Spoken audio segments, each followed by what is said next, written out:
এখানে শিক্ষণীয় বিষয় হলো, যদি ঘরের স্ত্রী এবং নিজের বুদ্ধি খাটানো যায়, আপনি দুনিয়ার যে কোনো জায়গায় যান, আপনি সফল হবেন। যে কোনো পরিস্থিতিতে থাকুন, আপনি সফল হবেন। তাই সকল বোনদের প্রতি আমার অনুরোধ থাকবে, আপনাদের স্বামীকে সবসময় সঠিক বুদ্ধি দিয়ে। এক দেশে ছিল কৃষক। কৃষক হঠাৎ করে মারা গেল। তার একটি ছেলে ছিল।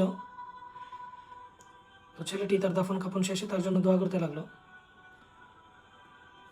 এভাবে কিছুদিন চলে গেল। তারপর ছেলেটি একটি বিয়ে করলো। বিয়ে করার পর ছেলেটির বাবা ছেলেটির জন্য কিছু কৃষি কাজ করার উপযুক্ত জমি রেখে গিয়েছিল।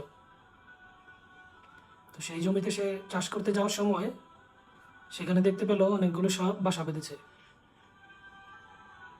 তো সেই সাপের একজন কর্তা ছিল। তিনি তার সামনে এসে বলল, এই জমিতে বর্তমানে আমরা রয়েছি, আমাদের ঘর রয়েছে, আমি তোমাকে এখানে চাষাবাদ করতে দেব না। তখন সেই ছেলেটি কাকুতি মিনতি করে বলল, এটাই একমাত্র আমার সম্বল, এখানে যদি আমি চাষাবাদ করে কিছু না করতে পারি তাহলে আমাকে না খেয়ে মরতে হবে, আপনি আমার প্রতি সহায় হন। তখন সাপটি বলল, এখানে তুমি যে কিছু চাষ করবে তার উপরের অংশ আমাকে দিবে, নিচের অংশ তুমি নেবে। কৃষকের ছেলেটি ছিল খুবই বুদ্ধিমান। সে বলল, আচ্ছা। সে সেখানে গাজরের চাষ করলো। গাজরের চাষ করার পর গাজর যখন পরিপক্ক হয়ে গেল, তখন সে সাপকে গাজরের উপর অংশ দিল এবং সে নিজে নিচের অংশ নিয়ে নিল। তখন সাপ বলে উঠল, গাজরের উপরের অংশ দিয়ে আমি কি করব? এটা তো আমি খেতেও পারবো না, বিক্রিও করতে পারবো না, তুমি আমাকে ঠকালে।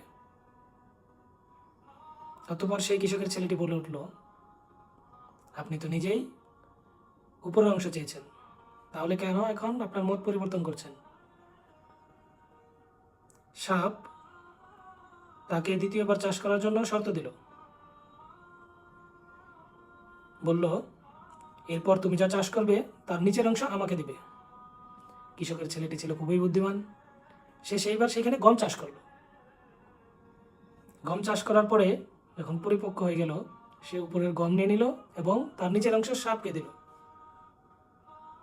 সাপ বলে উঠলো, আমি এই নিচের অংশ দিয়ে কি করব?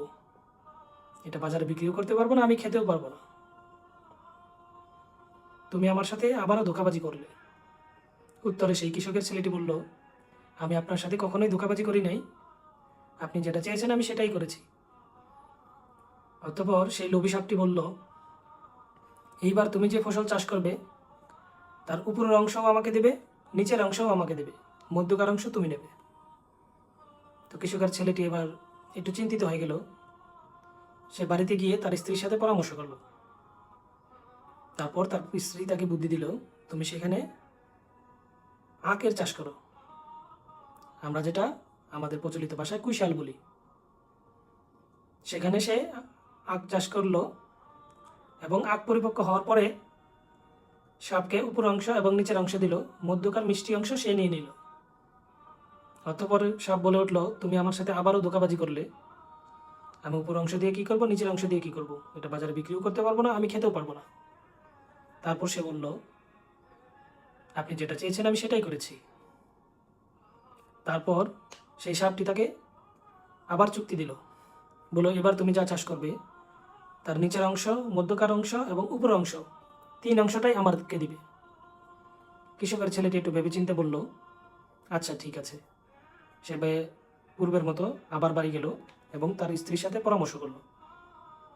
তার স্ত্রী তখন তাকে বুদ্ধি দিল, তুমি সেইখানে ভুট্টার চাষ করো, কারণ ভুট্টা ভগ্নাংশের মধ্যে আসে, উপরেও না, নিচেও না, মধ্যেও না। তোমার যেখান থেকে ভুট্টা আসবে তুমি সেখান থেকে ভুট্টা ভগ্নাংশ ভেঙে নেবে, বাকিগুলো সাপকে দিয়ে দেবে।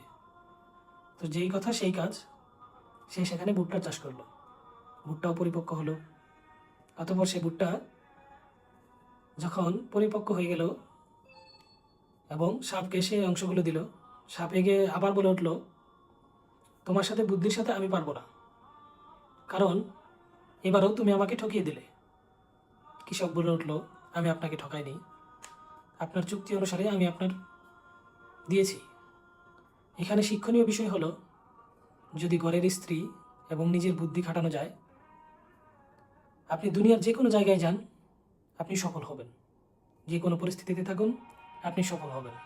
তাই সকল বোনদের প্রতি আমার অনুরোধ থাকবে, আপনাদের স্বামীকে সবসময় সঠিক বুদ্ধি দিয়ে সহায়তা করুন।